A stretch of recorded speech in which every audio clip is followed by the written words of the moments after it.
Hello everyone, Radhe Radhe, जय श्री कृष्णा, जय श्री राम। आज हम बात करने जा रहे हैं हाई वैल्यू ट्रांजैक्शन, जो इनकम एज पर इनकम टैक्स एक्ट, जिससे कि चांसेस हो सकते हैं इनकम टैक्स नोटिस आने के, अगर हम उनको डिस्क्लोज नहीं करते हैं, प्रॉपरली फाइलिंग नहीं करते हैं। तो ये सारे ट्रांजैक्शन क्या होते हैं, इनकम टैक्स को रिपोर्ट होते हैं कि कुछ सर्टेन वैल्यू से ज़्यादा का हम कोई ट्रांजैक्शन करते हैं तो जिस अथॉरिटी के साथ हमने ट्रांजैक्शन किया, जैसे बैंक के साथ किया है कोई ट्रांजैक्शन, तो बैंक क्या करेगा, रिपोर्ट करता है इनकम टैक्स डिपार्टमेंट को। अगर हमने उसको अपनी इनकम टैक्स रिटर्न में या प्रॉपरली शो नहीं किया है तो हमें क्या है, नोटिस आ सकता है कि हम उसको अवॉइड नहीं कर सकते, उन ट्रांजैक्शन को छुपा नहीं सकते हैं। तो हम बात करने चाह रहे हैं कि ऐसे कौन कौन से ट्रांजैक्शन है। आज कुछ ट्रांजैक्शन की हम बात करते हैं।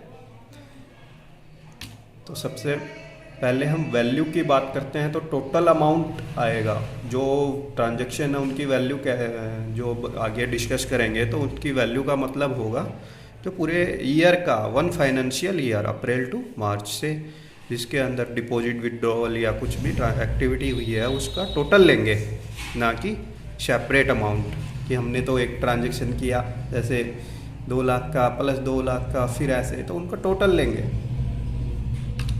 तो ट्रांजैक्शन फर्स्ट स्टार्ट करते हैं हम।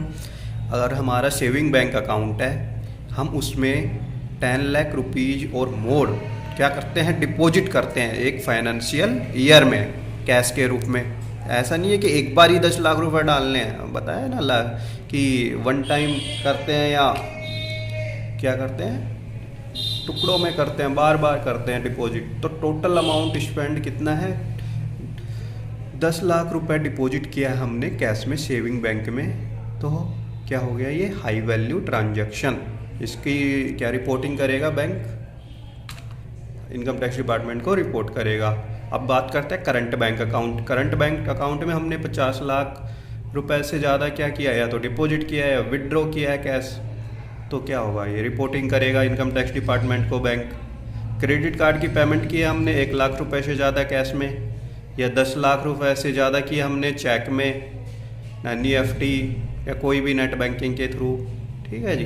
तो ये क्या रिपोर्टिंग करेंगे बैंक, इनकम टैक्स डिपार्टमेंट को रिपोर्ट करेंगे। क्रेडिट कार्ड की पेमेंट की है 1 लाख रुपए से ज़्यादा कैश में तो 1 लाख, या फिर हम कैश में नहीं कर रहे, चेक में कर रहे हैं या नेट बैंकिंग कर रहे हैं, UPI कर रहे हैं, तो कितना अमाउंट होगा, 10 लाख रुपए का, ठीक है जी, 10 लाख रुपीज़।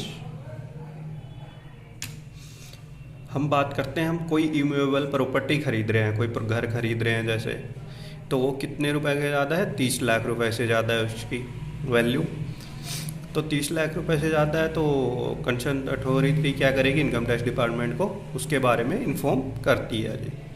इन्वेस्टमेंट कर रहे हैं फाइनेंशियल सिक्योरिटी, शेयर में, बॉन्ड में, डिवेंचर खरीद रहे हैं हम 10 लाख रुपए या उससे ज़्यादा के, तो हमने जिसके परचेज किए हैं वो भी क्या है कि हाई वैल्यू ट्रांजैक्शन की कैटेगरी में आ गया, और ये इनकम टैक्स डिपार्टमेंट को इन्फॉर्म करते हैं।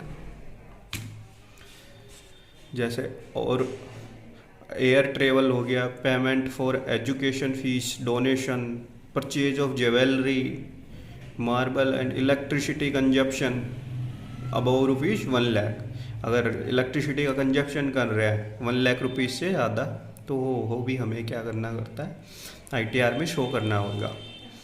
Hotel spend above rupees 20,000, hotel में कहीं स्टे कर रहे हैं, 20,000 रुपये से ज़्यादा हमने स्पेंड किया है, तो वो भी हमें क्या करना पड़ेगा, अपनी इनकम टैक्स रिटर्न में बताना होता है कि हाई वैल्यू ट्रांजैक्शन की कैटेगरीज में आ गया। फॉरेन ट्रेवल किया कोई, ये सब भी हमें शो करना हो गया।